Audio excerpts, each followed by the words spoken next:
నటి అమలాపాల్ గురించి ప్రత్యేకమైన పరిచయం అక్కర్లేదు. నాయక్ మూవీతో తెలుగు ఇండస్ట్రీకి ఎంట్రీ ఇచ్చి బ్యాక్ టు బ్యాక్ మూవీస్తో అలరించింది. ప్రస్తుతం మన తెలుగు మూవీస్కి దూరంగా ఉందని చెప్పుకోవచ్చు.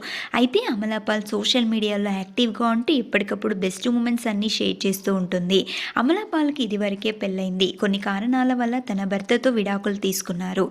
విడాకులైన తర్వాత తన కెరీర్ పైన దృష్టి పెట్టారు అమలాపాల్. లాస్ట్ ఇయర్ నవంబర్లో అమలాపాల్ మరొక వివాహం చేసుకున్నారు. తన భర్త పేరు జగత్. అయితే ఈ కపుల్ త్వరలోనే పేరెంట్స్గా ప్రమోట్ అవబోతున్నారంట. ఈ విషయాన్ని అమలాపాల్ తన బేబీ బంప్తో ఉన్న కొన్ని బ్యూటిఫుల్ ఫొటోస్ని షేర్ చేస్తూ ఈ గుడ్ న్యూస్ని తన అభిమానులతో పంచుకున్నారు. ఇది తెలుసుకున్న తన ఫ్యాన్స్ అమలాపాల్ దంపతులకి బెస్ట్ విషెస్ తెలియజేస్తున్నారు. అమలాపాల్ షేర్ చేసిన కొన్ని ఫొటోస్ నెటింట్లో వైరల్ అవుతున్నాయి. మనం ఈ వీడియోలో అమలాపాల్ బేబీ బంప్కి సంబంధించిన బ్యూటిఫుల్ ఫొటోస్ని చూసేద్దాం.